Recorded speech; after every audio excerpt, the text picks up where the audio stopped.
All right, welcome back. I'm very excited for this section. I think this is the biggest section that we have. I think by the end of this, you will have a great idea as to how you want to make your game, because we're going to be setting up our player controls and we're going to be creating a hotbar system that is just really going to define this game.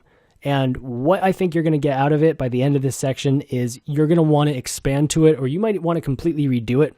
But this is the section that is going to open the conversation for how to make an RPG and how to just make an RPG game. And I'm really excited, so let's just get started. Let's make a new layer. Let's rename it and call it our GUI. And let's set the parallax to be 0 by 0. And so, yeah, it's going to be exactly the same as the text layer, but we want to keep organized and we want to leave the text on its own layer. So on our GUI layer, let's double click and add a new sprite.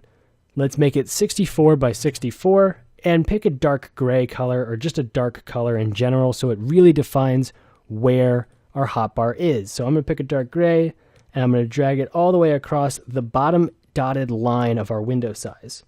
So what's going to happen now is this is going to scroll along with the player, but it's going to, I'll just show you if we hit play. If we hit play a few times so it actually pops up.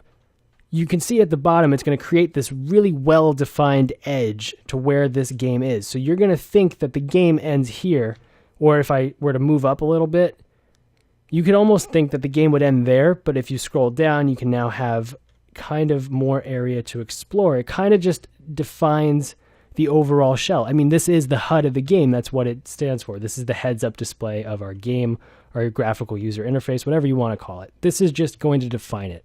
So it's important that we have that. Let's go back and name it SPR hotbar. And this isn't going to have any functionality other than be background for our hotbar. So let's actually add our slots. Let's double click, add a new sprite, and I'm going to import these because they're already done.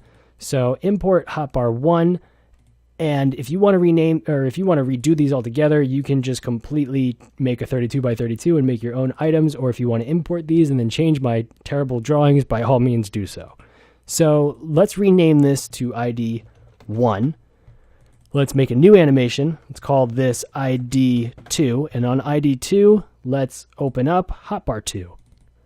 Let's make a new animation, call it ID 3, and let's go and open up hotbar 3. And let's keep doing the same thing until we hit 5. So ID 4 is going to be hotbar 4, and ID 5 is going to be hotbar 5. So I'm going to show you what you can do, and you can already kind of get an idea of what these are going to be.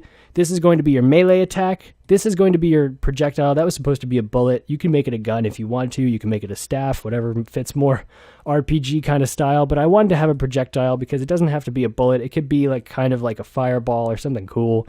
And then we have our heart for when we actually want to actually heal ourselves. And we have an X and an empty. So these are going to be our little wildcards here that you can include whatever you want. And I'm going to show you how you can implement these. So if you're out of bullets, it'll go to empty. Or while you're shooting it, if you want to just display it as you're using this item currently, then you can switch it to X. So this is going to be our hotbar. So let's put this over here and let's make another sprite. So let's double click, add a sprite. Let's open up our assets folder and let's open up our hotbar selector.